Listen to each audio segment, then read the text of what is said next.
नमस्कार मित्रांनो, good morning. आज आपण स्पेशल रूल शिकणार आहोत.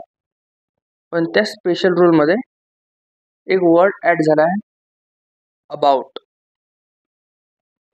आपण यूज ऑफ अबाउट असं पण म्हणू शकतो किंवा यूज ऑफ अबाउट टू असं पण म्हणू शकतो.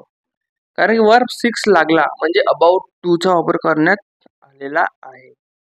About two plus verb 6 verb 4 असं म्हण किंवा अबाउट वर्ब 6 म्हण, दोघांचा अर्थ सारखाच आहे. About to verb 4 about verb 6 दोघांचा अर्थ सेमच आहे. ठीक आहे. आणि वर्ब 4 म्हणजे काय होते? Verb 1 plus ing, subject plus auxiliary verb plus about plus verb 6. Verb 6 किंवा असं म्हणू शकत होत्या, subject plus auxiliary verb plus about 2 plus verb 1. Sorry, verb 4 करत होतो, वर्ब 4 नाही, वर्ब 1. अबाउट प्लस वर्ब 1 असं पण फॉर्म्युला होऊ शकतो.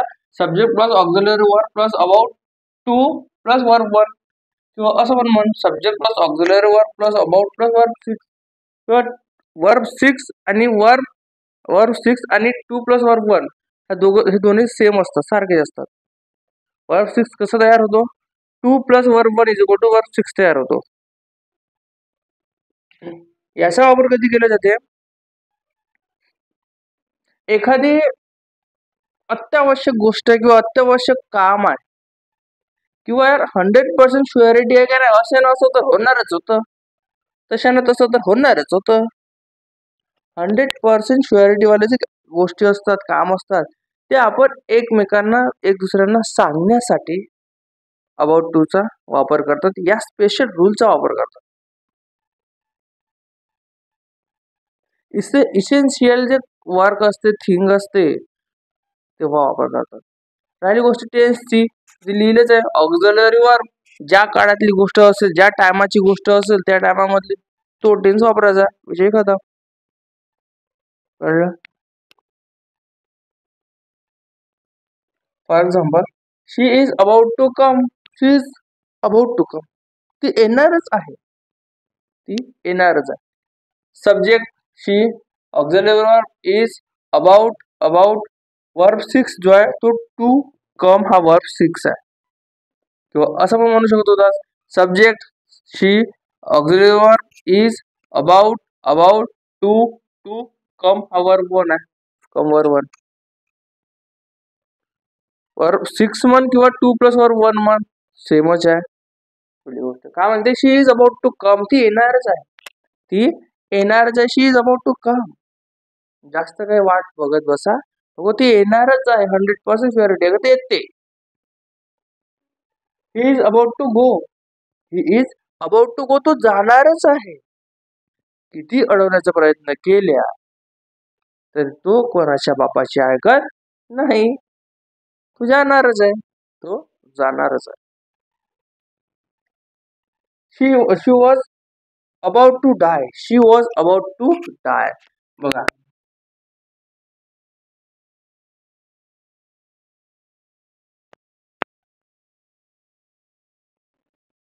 बघा, शी इज, शी वॉज, शी वर, ज्या टेन्सची गोष्ट आहे त्या टेन्स मध्ये चालू आहे, म्हणजे ज्या जो काळ आहे, जो टाइम आहे, ज्या टायमातली तू गोष्ट करत आहेस त्या टायमामधले टेन्स यूज करत आहेस, विषय खतम आहे. त्याला ऑक्झिलरी वर्ब आहे, ठीक आहे, ते ऑक्झिलरी वर्ब वापरायचे. शी वॉज अबाउट टू डे, ती मरणारच होती, ती मरणारच होती. वाचून वाचून किती दिवस वाचणार आहे ते? एक ना दिवस मरणारच होती, मरणारच होती. किंवा एखादी तिची प्रकृती खराब असेल, किंवा एकदम हायफाय ओव्हर झालं असेल तिच्या प्रकृतीला काही, तर अंदाज लागते ना, ती झाले ती 4 दिवसामध्ये मरणारच आहे, ही मरणारच होती, ती मरणारच आहे, तो मरणारच आहे.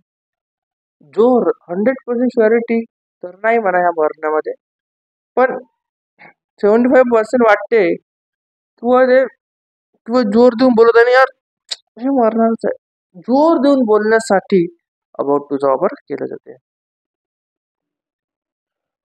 We were about to meet, आम्ही भेटणारच होतो, आम्ही भेटणारच होतो, आम्ही कुठे जाणार आहोत? We were about to meet, आम्ही भेटणारच होतो. अबे तू त्याला कशाला मिळालं, तू त्याला कशाला भेटलं, तू तिला कशाला भेटलं, असं म्हणते. आपण म्हणतो अबे तू ओळवणारा कोण? आम्ही भेटणारच होतो एक ना एक दिवस. आम्ही अलग वेगळे राहूच शकत नाही. We were about to meet. आम्ही भेटणारच होतो. The sun is about to rise. The sun is about to rise. सूर्य उगवणारच आहे, 100% शुअरिटी आहे. जोर देऊन बोलत ना आपण. सूर्य उगवणारच आहे, 100% शुअरिटी आहे. तो कुठे जाईल? आज तर सूर्य उगवणारच आहे. The sun is about to rise today. Sun म्हणजे सूर्य तर उगवणारच आहे. सूर्य उगवणारच आहे, 100% शुअरिटी आहे. जोर देऊन बोलण्यासाठी अबाउट टू वापर केलेला. The train is about to arrival. गाडी पोहोचणारच आहे, ट्रेन पोहोचणारच आहे. ट्रेन चालू केली, ते गाडीत बसलं आणि ते चालायला लागली, ते कधी ना कधी तिथे पोहोचणारच आहे, 100% शुअरिटी आहे. गाडी ट्रेन पोहोचणारच आहे.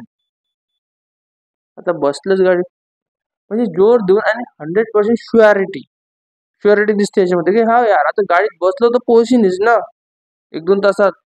म्हणजे शुअरिटी 100% हो गाडी पोहोचणारच आहे, ट्रेन पोहोचणारच आहे.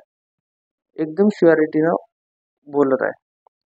त्यावेळेस अबाउट टूचा वापर केला जाते. फॉर्म्युला काय म्हणजे रूल काय आहे? Subject plus auxiliary verb plus about plus verb fix. About plus verb fix म्हणा किंवा about two plus verb one म्हणा, काही फरक पडणार नाही. या पद्धतीचे हे सेंटेन्स होते. व्हिडिओ आवडल्यास व्हिडिओला लाईक करा, शेअर करा, सबस्क्राईब करा आणि चॅनलला सबस्क्राईब करायला विसरू नका. आणि फर्स्ट टाइम चॅनलमध्ये व्हिजिटर्स आहात तर पहिला काम तुमचं सबस्क्राईब करणे आहे, बेल आयकॉनला प्रेस करून ऑल ऑप्शन चूज करणे आहे. त्याच्यानंतर पूर्ण व्हिडिओ बघा आणि व्हिडिओच्या शेवटी तुमचं काम आहे व्हिडिओला लाईक करणे. काही व्हिडिओ पूर्ण पाहिल्यानंतर काही प्रश्न पडले असेल तर कमेंट करू शकता, किंवा माझ्या काही त्रुटी दिसत असेल तसं पण तुम्ही सांगू शकता. कारण मी तर सध्या नवीन आहे युट्यूबवरती. होतेच. ठीक आहे. नमस्कार.